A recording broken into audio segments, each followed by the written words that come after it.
tous, merci d'être présents pour ce débat. Alors avant de débuter, j'appelle Mathieu Caps de la startup Open Datasoft qui est là. Bonjour, vous avez 3 minutes pour présenter Open Datasoft. Vous avez un pupitre. Merci.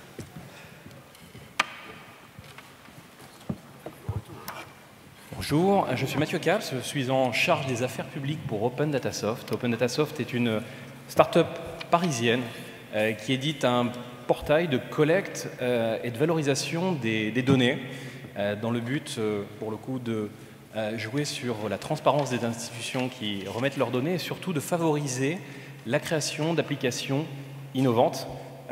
Parmi nos clients, et d'ailleurs ils seront à la table ronde, c'est la ville de Paris, des sociétés privées aussi comme Keolis, ou la RATP.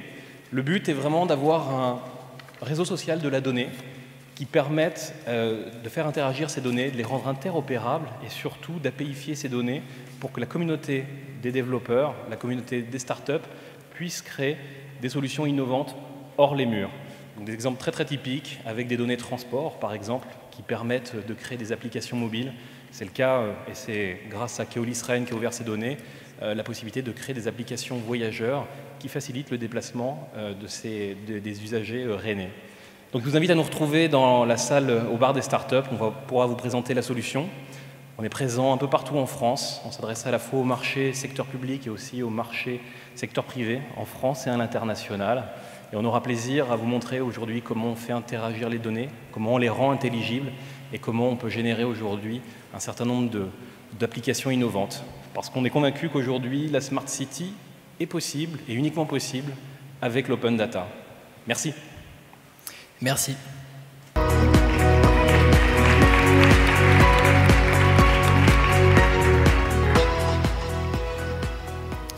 Alors bonjour à tous. Alors avant de commencer le débat, juste si chacun pouvait se présenter en quelques mots très rapidement.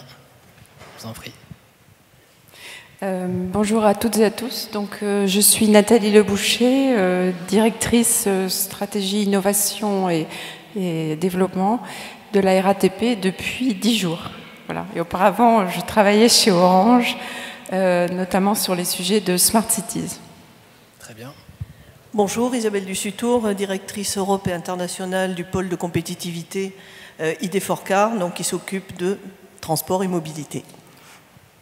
Bonjour, Laurent Cocher, je suis en charge du marketing, de l'innovation et des services chez Keolis. Bonjour, Christophe Nejdowski, maire adjoint de Paris en charge des transports, de la voirie, des déplacements et de l'espace public. Très bien. Alors, on le constate tous dans notre vie quotidienne, les transports évoluent, de nouveaux usages se créent, notamment des usages partagés, avec à la fois les vélos libre-service, les autos libre-service, des nouvelles startups qui deviennent de plus en plus populaires comme Drivey, Blablacar, etc. Tout ça force l'ensemble des acteurs du transport à repenser en fait ce qu'est la mobilité et la mobilité urbaine et comment l'organiser. Alors, tous dans vos cœurs de métier, vous êtes confrontés à ça tous les jours. Alors, pour poser un petit peu le débat, je vais commencer par vous, Laurent Cocher. Déjà, on a mis un point d'interrogation dans le titre de cette table ronde. Est-ce qu'on peut vraiment dire que l'économie du partage révolutionne les transports? Est-ce que c'est une transformation de fond en comble de la chaîne de valeur? Alors moi, je suis Christophe Nejdowski, donc si vous vous adressez à mon voisin, voilà, c'est lui. Tout à fait. Oui. Alors, peut-être quelques éléments de compréhension. Le premier, c'est ce qui est en train de se passer, ça se passe pourquoi? Je dirais pour 3 raisons qui le rendent possible. Le premier, c'est la mobilité, donc le téléphone mobile. On est en mobilité. La deuxième chose, c'est le temps réel. On a l'information en temps réel. Et la troisième chose, c'est la communauté. Parce que les gens voient dans le transport, et c'est logique, on disait dans le temps transport en commun. Donc en commun, il y a communauté. Donc les gens partagent quelque chose et souhaitent le partager. Alors après 3 impacts, je dirais que le premier, c'est évidemment un impact sur la relation client. C'est-à-dire qu'on a à la fois une relation qui va être une relation de masse, on est dans un transport qui souvent est un transport collectif avec des moyens très importants dans les systèmes de bus, dans les tramways, dans les métros, mais en même temps une relation qui devient personnalisée. C'est-à-dire que c'est pas parce qu'il y a énormément de gens dans les véhicules qu'on ne peut pas les connaître un par un. Voilà. Ça c'est aussi ce que nous apprend cette logique. La deuxième idée, c'est la coproduction, donc là on arrive vraiment dans l'économie du partage. C'est-à-dire que finalement, on va proposer aux gens de coproduire une partie de l'information ou de service. Alors c'est un mot compliqué pour dire que quand on utilise un vélo en libre service, c'est nous-mêmes qui pédalons. Voilà. Donc quand on utilise un vélo, vous coproduisez le service, puisque c'est vous qui pédalez sur le vélo, mais évidemment ça peut avoir beaucoup d'autres applications. Et puis peut-être le troisième élément, c'est l'élément économique. Ça peut être un élément, dans certains cas, d'optimisation, à la fois parce que ça va permettre de mieux utiliser un actif qui existe, notamment des véhicules qui sinon sont peu utilisés ou une part faible de leur temps, etc. Ça peut permettre évidemment d'ajuster aussi la dimension voilà, et donc de l'investissement. Et puis il y a toute cette question de savoir si on emploie quel type de conducteur, professionnel, moins professionnel, avec tous les débats je dirais, législatifs qui sont autour de ça. Alors, il y a quand même une question qui aujourd'hui n'est pas réglée, je finirai par ça, c'est la question de ce modèle pour les déplacements de courte distance. Aujourd'hui, je pense qu'on n'a pas encore trouvé la solution, peut-être on la trouvera un jour, mais pour l'instant on ne l'a pas encore trouvé, sur le déplacement urbain, le déplacement de courte distance.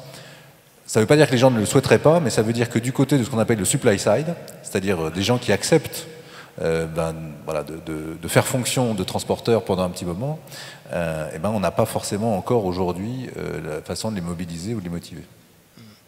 Alors, l'économie du partage dans les transports, c'est en fait changer les usages. On n'est plus forcément propriétaire de sa voiture, mais l'usage de la voiture change. Isabelle Dussutour, est-ce qu'on peut aussi également parler d'une révolution technologique et technique?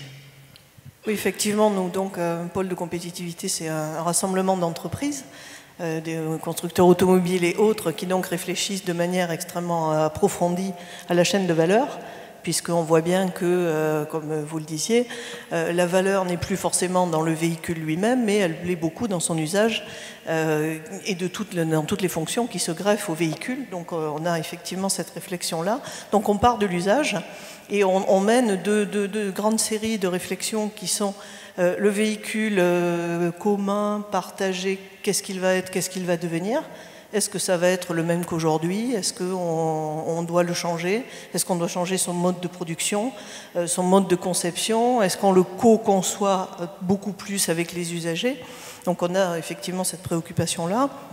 Et le deuxième point qui nous semble aussi extrêmement important, c'est le point sur le business model, puisque effectivement sur ces transports partagés posent des questions sur l'ensemble du business model, du monde des transports. Donc après, par exemple par exemple, on voit bien que si on met en place un système de transport en commun sur une zone qui est peu dense et pour lequel effectivement la rentabilité n'est pas optimale, s'il y a une organisation des gens pour faire du covoiturage, pour prêter les voitures entre eux, qui sort de ce business model traditionnel des transports en commun, la ligne de transport en public qu'on essaie de maintenir est encore moins rentable.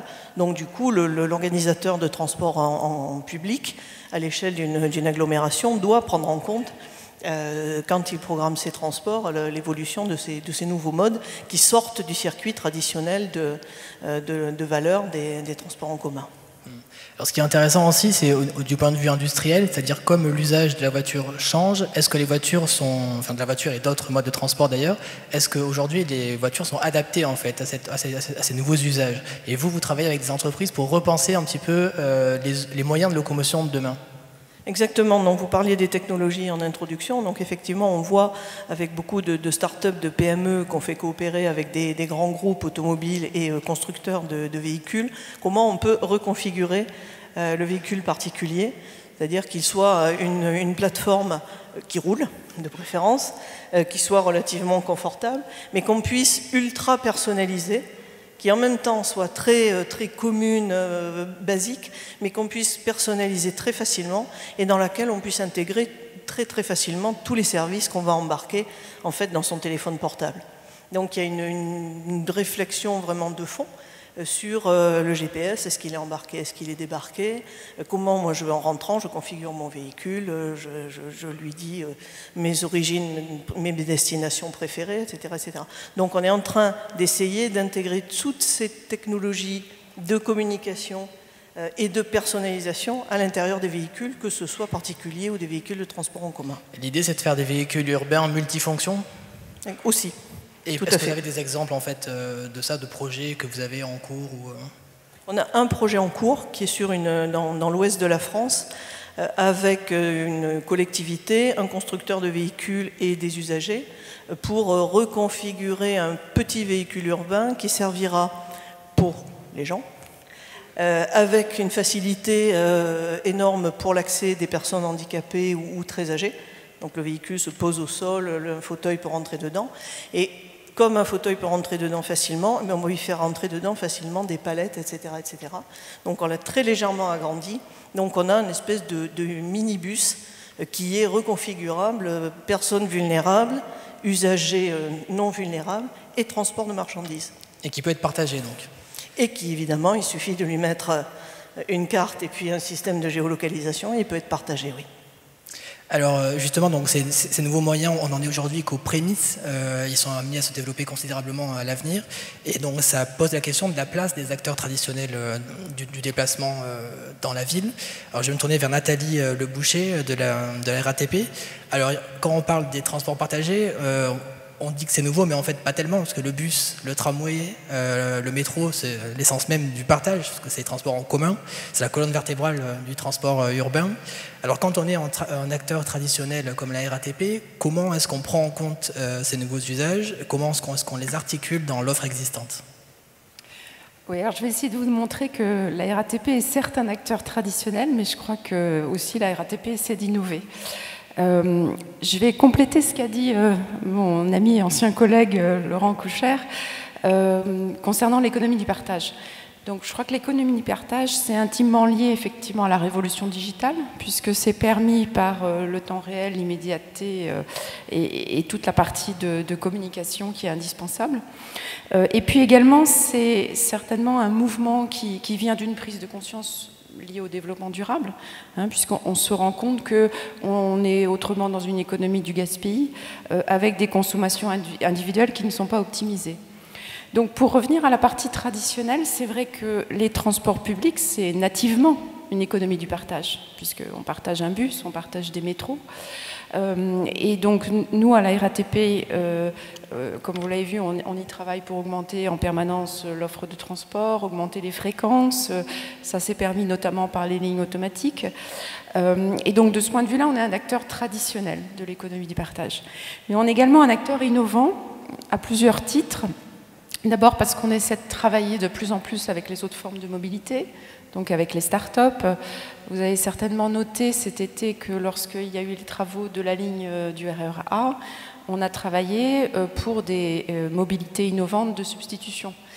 Donc avec des start-up, par exemple Charrette, ou avec des offres de taxis hein, qui étaient organisées spécialement pour l'occasion avec des taxis partagés. Donc l'autre aspect aussi, c'est toute la réflexion sur les nouveaux types d'offres. On voit bien qu'il y a des nouvelles formes de navettes, par exemple, qui rejoignent d'ailleurs un petit peu, je pense, l'expérimentation de DF4Car, où on va essayer justement de personnaliser le transport en fonction des besoins, d'organiser les horaires au moment où il faut, là où il y a de la demande. Donc on est bien de plus en plus sur une économie de l'usage et non plus de la propriété.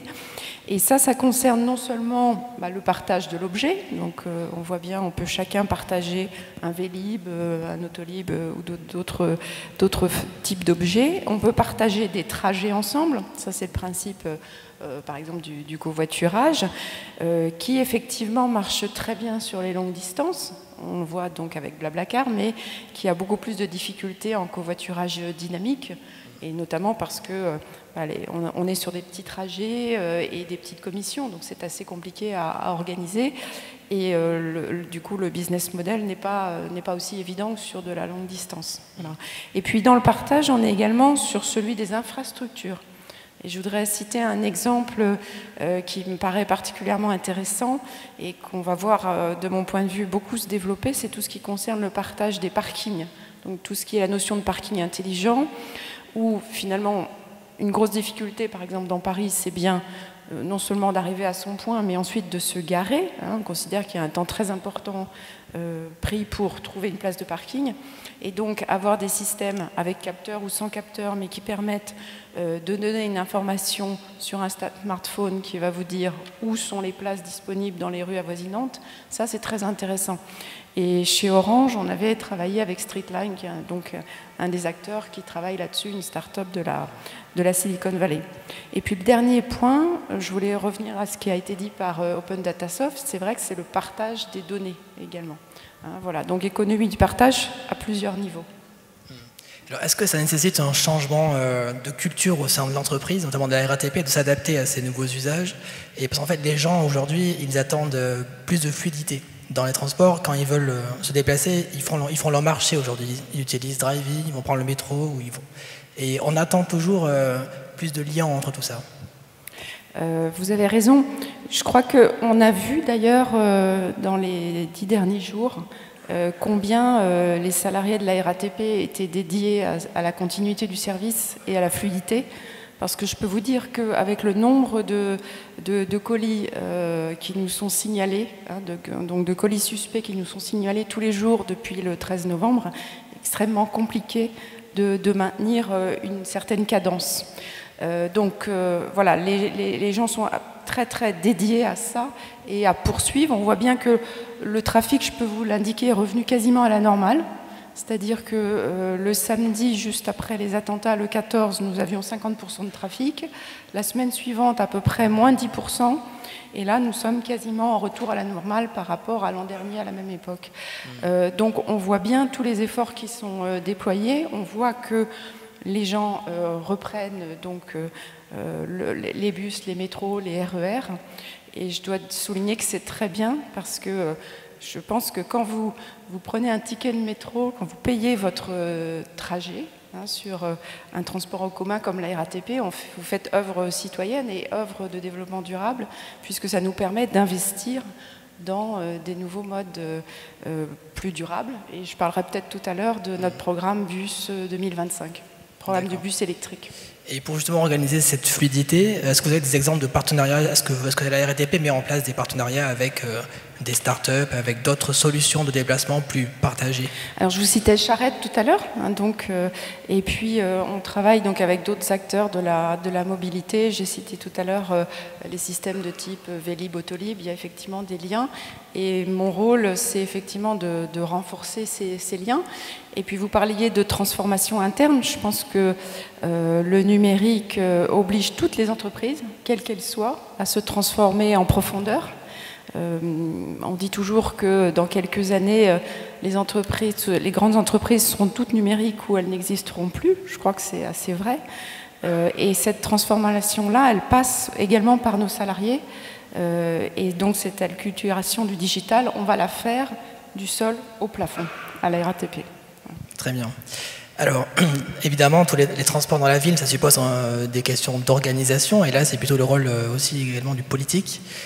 dont vous, Christophe Najowski, vous devez articuler toutes ces offres. C'est pas forcément facile. Quels sont les défis que vous pose l'économie du partage dans les transports, dans l'organisation de la ville? Il y a beaucoup de défis, mais il y a un défi auquel on est aujourd'hui tous confrontés, c'est qu'on est entré dans une ère dans laquelle la croissance économique est faible, voire même nulle. Et donc c'est une ère de ressources rares. Alors ressources rares financières, ressources rares aussi au niveau des ressources naturelles. On est à 3 jours de l'ouverture de la COP, et donc cette question est éminemment d'actualité. Et donc le modèle selon lequel auparavant on répondait notamment par toujours plus d'infrastructures, ce modèle-là on doit aussi aujourd'hui le réinterroger, parce qu'on n'a plus les financements nécessaires pour pouvoir financer de nouvelles infrastructures. Donc la révolution numérique et l'économie du partage, qui sont intimement liées, en tout cas la révolution numérique qui permet l'essor très fort de l'économie du partage, qui existait déjà auparavant, mais qui a véritablement été boostée par la révolution numérique, elle doit nous permettre aussi d'optimiser les déplacements, mutualiser les déplacements, optimiser aussi les ressources en termes de stationnement qui existent aujourd'hui, et donc ça doit nous permettre donc, notamment d'améliorer l'usage, par exemple, de l'espace public, répondre aux questions, par exemple, de congestion urbaine qu'on peut connaître, de manière à avoir donc des réponses qui soient concrètes, sans pour autant nécessiter de lourds travaux d'infrastructure. L'économie du partage, elle existe déjà. On a à Paris Vélib qui maintenant existe depuis 8 ans, Autolib depuis 4 ans. Ce sont donc des formes qui sont aujourd'hui, je dirais, largement plébiscitées. Vélib, c'est 300 000 abonnés annuels. Autolib, on doit être sur un chiffre, alors j'ai oublié, on est à 68 000 abonnés. Donc ce sont des secteurs qui marchent. On a aussi ce qu'on appelle l'autopartage en boucle, qui est resté encore aujourd'hui, je dirais, encore un petit peu dans une sorte de niche, mais qui a un très fort potentiel de développement. L'autopartage en boucle ? Alors l'autopartage en boucle, c'est un système d'autopartage, je dirais que c'est le système d'autopartage traditionnel, c'est-à-dire le système dans lequel on prend un véhicule et on le ramène à l'endroit où on l'a pris.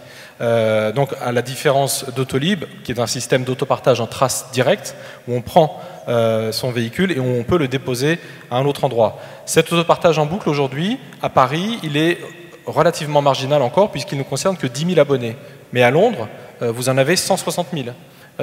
Et on voit bien aussi qu'à travers les évolutions structurelles qu'on peut noter, notamment dans les jeunes générations qui ont un autre rapport à l'automobile, où on n'est plus nécessairement sur la possession du véhicule, mais plutôt sur l'usage, on a un très fort potentiel de développement de l'autopartage en boucle. On a d'ailleurs commencé à aider à ce développement, puisque début novembre, on a ouvert un nouveau service à Paris qui s'appelle SVP, Service de véhicules partagés, avec 230 places en voirie qui ont été réservées donc à des opérateurs. Ils sont 5 au total à avoir répondu, qui donc proposent cette offre et ce nouveau service de mobilité partagée. Il faut savoir aussi que l'autopartage, c'est non seulement économique, c'est écologique, mais c'est aussi, ça répond à l'idée de meilleure utilisation de la ressource, puisque un véhicule en autopartage remplace 7 véhicules individuels et donc il libère aussi 6 places de stationnement. Et quand on voit qu'aujourd'hui, dans l'espace public à Paris, vous avez 140 000 places de stationnement, quand vous voyez qu'une place de stationnement, c'est grosso modo 10 mètres carrés, donc ça veut dire qu'on a 1 400 000 mètres carrés qui sont destinés à du stationnement, sachant qu'un véhicule, quand il est possédé, reste immobilisé 92% du temps. Donc on voit bien qu'avec l'économie du partage, avec des véhicules partagés, on a un potentiel, je dirais, d'amélioration, je dirais, de l'utilisation des véhicules, et donc qui permet aussi, je dirais, d'amorcer une réflexion sur un autre usage de l'espace public. Si on peut libérer tous ces espaces dans l'espace public, non pas pour du stationnement de véhicules individuels, mais par exemple pour des véhicules qui sont partagés, eh bien, on offre la possibilité d'avoir donc d'autres usages qui restent évidemment à inventer, mais on voit bien donc le potentiel qu'il peut y avoir grâce à l'économie du partage. Alors une chose aussi intéressante, c'est demain s'ouvre la COP21. L'enjeu environnemental est très important également aujourd'hui, notamment pour la qualité de la vie en ville. Alors tous, c'est une question qui vous préoccupe dans vos cœurs de métier. Est-ce que vous pouvez parler un petit peu de comment vous prenez en compte cet impératif ?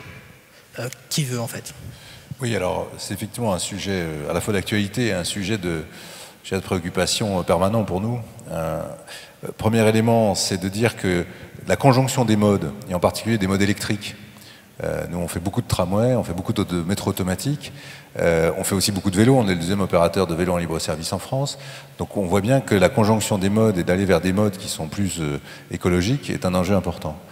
La deuxième chose, c'est qu'il faut s'adapter aux situations. Nous, on est dans 15 pays, on est donc sous des climats très différents, avec des fiscalités différentes, avec des enjeux environnementaux qui ne sont pas forcément les mêmes, avec des situations énergétiques qui sont différentes, parce que l'électrique, c'est bien, la question qui vient juste après, c'est comment est produite l'électricité, évidemment, hein, pour avoir une vision globale.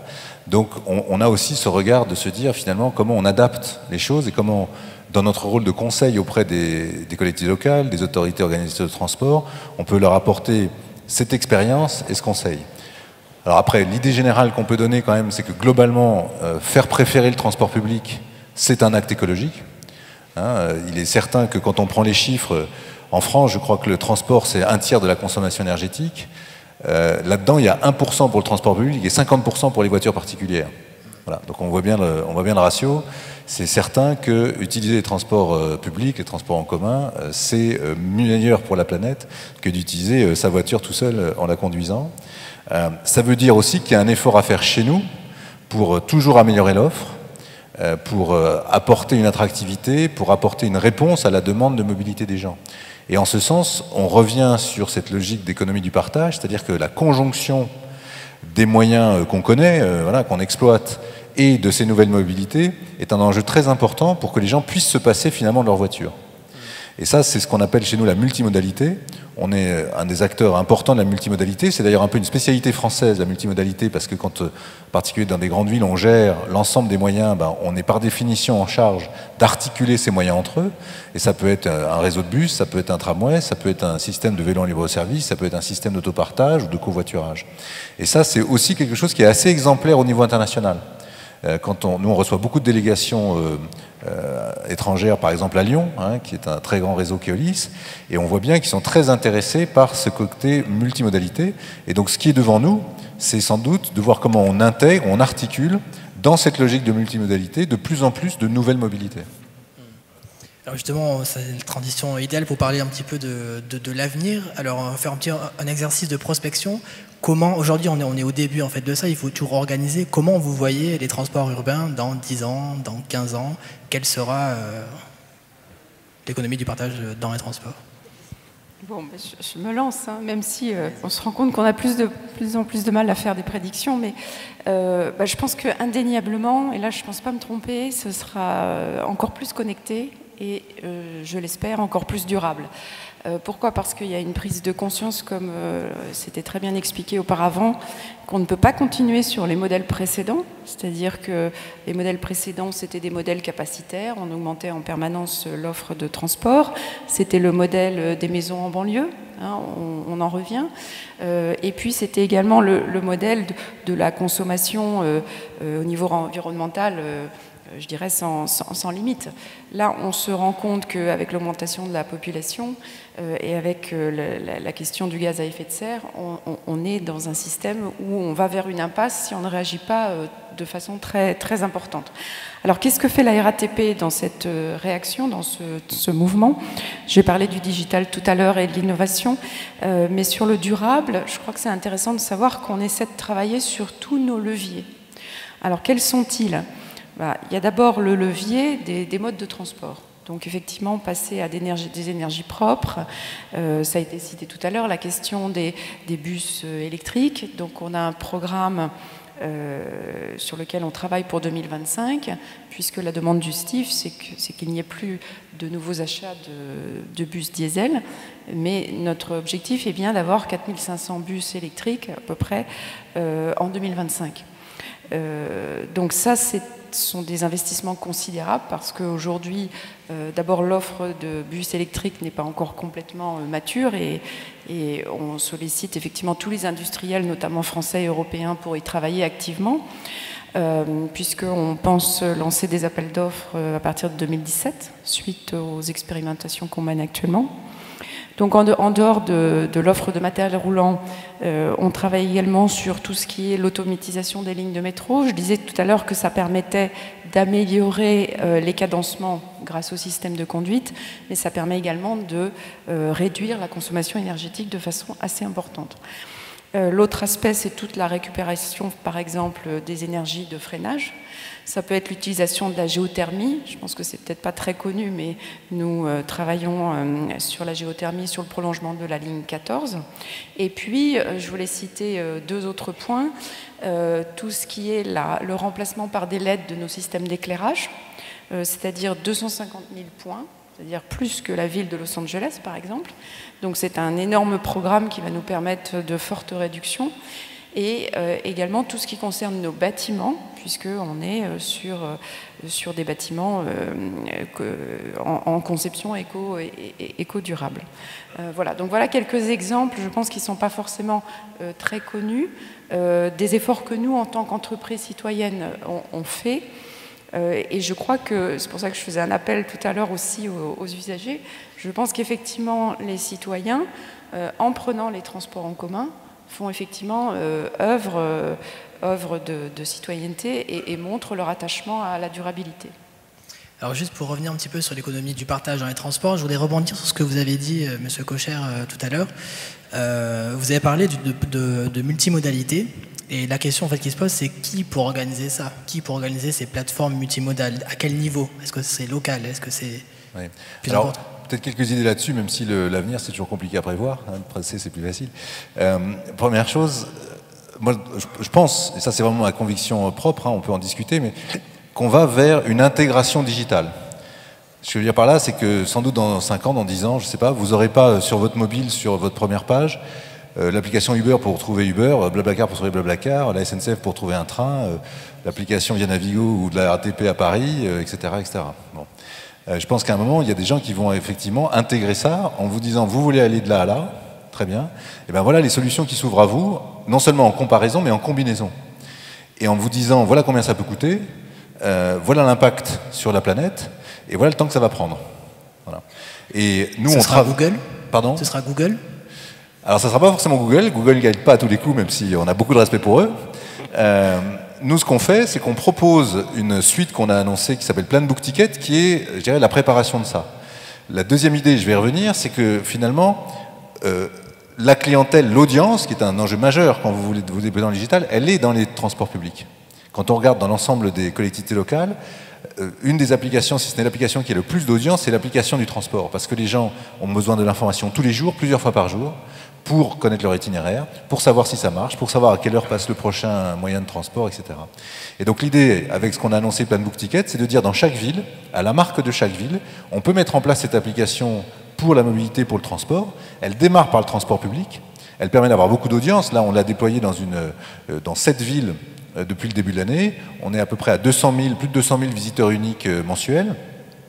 C'est une application qui est celle de chaque ville. Donc, par exemple, on l'a déployée à Lille sur le réseau Transport, on l'a déployée à Bordeaux sur TBC et dans d'autres villes. On va pouvoir, et c'est le prochain projet, avoir son titre de transport en lien avec cette application, donc avoir un parcours complet. Je cherche mon itinéraire, j'ai un bon itinéraire en transport public, je peux acheter mon titre et ensuite je peux l'utiliser immédiatement. C'est ça qu'on cherche à faire.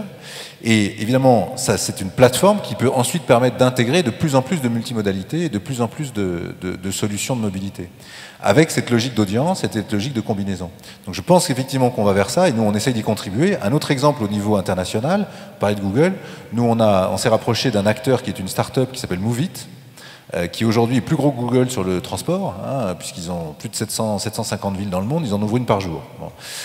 Et qui effectivement propose aussi, alors là aussi on rejoint l'économie de partage, c'est une application crowdsourcing où chacun va finalement construire, participer à l'élaboration de l'information et de la donnée pour qu'elle puisse être utilisée, par exemple sur les temps de trajet dans les moyens de transport urbain. Donc voilà, donc on a un certain nombre d'éléments et vraisemblablement on va aller vers un monde où il y a cette intégration. Et on peut y participer et on peut, je pense qu'effectivement, en particulier en France, avec cette logique de multimodalité, les collectivités locales sont un acteur tout à fait essentiel et positif là-dessus. Et ensuite, il y aura de plus en plus, vraisemblablement, d'articulation de moyens de transport entre eux, de plus en plus écologiques, pour se déplacer sans utiliser à chaque fois chacun sa voiture. Et justement, est-ce que l'avenir aussi, est-ce qu'il passe par la voiture autonome? On voit que Google, Apple, Tesla travaillent dessus. C'est à la fois, ça répond à la fois à l'enjeu écologie, parce que ce sont des voitures électriques, c'est complètement partagé. Est-ce que vous voyez les villes être envahies de voitures autonomes dans quelques années? Peut-être. Envahies, peut-être pas forcément à moyen terme, hein, quoique les technologies commencent à être de plus en plus au point. Et on voit des véhicules autonomes qui savent se comporter de manière intelligente dans des foules, à petite, à moyenne et à grande vitesse. Donc effectivement, oui. Après, ce qui nous intéresse aussi dans le développement du véhicule autonome, c'est ce qu'on disait, c'est son aspect intégration dans un système de transport. Vous disiez, je conduis ma voiture tout seul, etc. L'idée derrière le véhicule autonome, c'est plus ma voiture, c'est un véhicule parmi une offre de véhicules qui vont depuis les baskets jusqu'au grand tramway. Je la conduis plus tout seul, Et parce que le véhicule autonome augmente aussi ses capacités, il est de plus en plus connecté, et il peut augmenter sa capacité à prendre des passagers de manière intelligente d'un endroit à un autre. Donc peut-être résoudre aussi un certain nombre de problèmes sur le partage de trajets de courte distance. Et en dernier, bon, puisqu'on est dans un forum Smart Cities, le véhicule autonome étant là aussi plus connecté et plus intégré dans un système de transport, on espère qu'il pourra être utilisé aussi comme source de données très importante pour avoir des informations fiables en temps réel, fines, sans froisser la CNIL, on en parlait entre nous en préparant ceci, mais qui vont pouvoir remonter aux opérateurs et aux villes pour qu'ils organisent rapidement et de manière améliorée le système de transport. Donc c'est plus la voiture, c'est un véhicule qui fait partie d'un ensemble et qui agit comme un capteur et qui permet de faire donc remonter et analyser les vrais besoins en temps réel du système de transport. Donc envahi non. Ça va venir, oui, et on s'y prépare très activement. Dans 5 Écoutez, ans on est en train de réfléchir à un projet européen avec différents partenaires pour commencer à adapter les systèmes de gestion du trafic des grandes villes et les systèmes de planification au comportement des véhicules autonomes. Et il y a des constructeurs automobiles et des grands groupes qui sont intéressés par ce projet. On va le déposer dans 3 mois. Il peut démarrer dans 1 an et demi. Donc on est quand même sur du court terme, alors pas sur tout et n'importe quoi, bon, on n'a pas le temps de développer, mais on parlait de navettes et de choses comme ça, bon, sur des véhicules comme ça, oui, ça va aller vite. Alors, le mot de la fin pour Nathalie Le Boucher, et après on prendra les questions du public. Non, mais je voulais simplement dire que je partage l'optimisme d'Idée Forecast sur les bus autonomes, notamment, pour 2 raisons. Parce que quand vous comparez un bus autonome à un véhicule particulier autonome, il y a au moins 2 différences. La première, c'est que, a priori, vous serez dans un site propre, c'est-à-dire que donc, le chemin sera tracé à l'avance. Donc vous pourrez organiser toute la prévision du trajet. Et puis, en général, les collectivités vont confier, on l'imagine, ces trajets à des professionnels du transport. Donc il y aura un facteur confiance qui sera extrêmement important et site propre. Le deuxième aspect sur ces véhicules autonomes, c'est que si vous prenez le cas de la voiture, donc vous avez besoin de systèmes qu'on appelle véhicule à véhicule ou véhicule à infrastructure qui nécessitent des capteurs et une connectivité spécifique, bon, 5,4 GHz ou autre. Et donc là, vous avez vraiment besoin d'un réseau télécom, quel qu'il soit, qui va vous permettre d'avoir cette interaction. Lorsque vous êtes en site propre, la difficulté est bien moindre par rapport aux capteurs avec lesquels vous pouvez échanger. Donc effectivement, nous, on croit beaucoup à ce développement-là. Alors, c'est difficile de dire quand, mais en tout cas, ça nous paraît une voie extrêmement importante et intéressante pour l'avenir. Vous voulez rebondir Oui, puisque vous évoquiez l'avenir, je voulais évoquer 2 axes qui me semblent importants. C'est la question du report modal et la question de la multimodalité, comme vous l'avez évoqué. Si l'on veut des transports durables, il faut sortir de l'ère de l'autosolisme. L'autosolisme, c'est quoi? C'est l'usage du véhicule individuel comme seul mode de déplacement et qui plus est, seul dans sa voiture. L'avenir, en matière de mobilité automobile, il est à la mobilité partagée, c'est-à-dire aux solutions de covoiturage et à l'autopartage en milieu urbain. Il est aussi au report modal et notamment sur les modes de transport qui, par personne transportée, émettent moins de gaz à effet de serre. Et c'est notamment le cas des transports collectifs, les transports en commun. Donc on doit continuer malgré tout à poursuivre cet effort et notamment, je dirais, en faisant en sorte que ces transports collectifs ils soient, je dirais, séduisants. Il faut que l'offre de transport collectif agisse sur la séduction, si j'ose dire, c'est-à-dire qu'elle doit pouvoir aussi concurrencer le mode individuel sur ce mode-là. Et puis on doit travailler sur les mobilités actives, le vélo, et pourquoi pas aussi la marche. Le vélo, c'est en milieu urbain le mode de déplacement qui a la meilleure efficacité énergétique. Quand vous savez que, et ça je cite des chiffres du CEREMA, qui est un bureau d'études du ministère des Transports,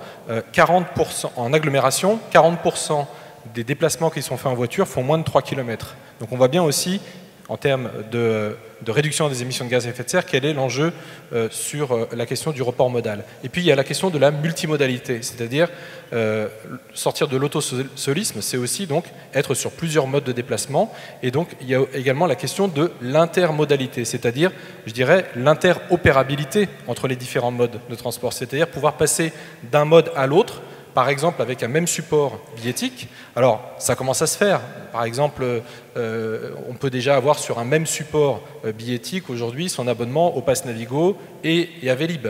Pour autant, les deux ne sont pas encore tout à fait combinés, mais c'est déjà un premier pas. En 2016, on devrait pouvoir avancer et faire en sorte que Autolib soit également sur le support Pass Navigo, et à terme, on pourra imaginer que des systèmes d'autopartage, mais pourquoi pas aussi le parking, le taxi, le VTC, seront aussi disponibles sur un même support, avec donc une interopérabilité entre les différents modes de déplacement. C'est vers ça, je pense, qu'on doit se diriger. Très bien. Alors, est-ce qu'on a des questions de la part de la salle?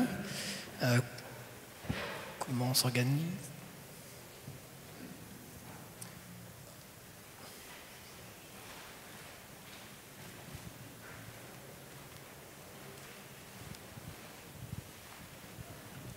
Bonjour, j'ai une question par rapport à économie du partage. Peut-il pas dire aussi économie du partage pour l'amélioration du service des transports?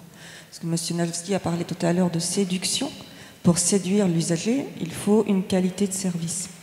Aujourd'hui, je n'ai pas l'impression qu'on utilise au maximum les outils numériques pour pouvoir partager l'information et la remontée d'informations des usagers par rapport à un défaut, à une qualité de service à améliorer. Et également le partage également des informations avec le personnel des prestataires du STIF, que sont la RATP, la SNCF ou potentiellement même voir Keolis dans certaines villes. En fait, aujourd'hui, l'usager, mais aussi le personnel, peut être force de proposition pour améliorer des solutions d'amélioration de service. J'ai un exemple concret. Vous avez parlé tout à l'heure de problématiques liées aux colis suspects dans les villes. J'ai été récemment bloqué à Bagneux, j'allais vers le Plessis-Robinson avec le RER B. On nous a tous dit, descendez à Bagneux. On descend à Bagneux, aucun moyen d'information pour savoir comment réorienter. Est-ce que l'économie du partage n'est-il pas aussi de prévoir les incidents, ce type d'incidents qui vont se répéter, avec des plans de prévoyance dans chaque gare ou dans chaque nœud de transport, avec l'aide des usagers du transport, mais aussi du personnel local de chaque pôle modal? Bon, je pense que ça s'adresse, si c'est RERB, ligne sud, enfin partie sud, ça s'adresse à la RATP. Je suis complètement d'accord avec vous. On est totalement perfectible. Ce que je peux quand même vous indiquer, vous avez dû le voir, c'est que on essaie d'améliorer les moyens d'échange en temps réel avec nos voyageurs. Il y a maintenant des fils Twitter qui sont par ligne. Vous avez raison qu'il faut qu'on travaille sur les reports en cas de difficulté, sur l'information régulière des voyageurs. Et on est en train effectivement de progressivement améliorer ces sujets-là. Ce que je pouvais vous dire également, parce que ce n'est pas très connu, c'est que nos salariés également ont maintenant, les salariés qui sont dans les gares, qui sont donc à la proximité des voyageurs, ont maintenant des tablettes avec un certain nombre d'applications que nous avons développées qui permettent de remonter des problèmes. Alors des problèmes de toute nature, soit des problèmes qui sont, je dirais, dans l'immédiateté, comme un problème de colis, mais également des problèmes liés à la maintenance des installations. Par exemple, comme d'ailleurs, je crois que la mairie de Paris l'a avec Dans ma rue.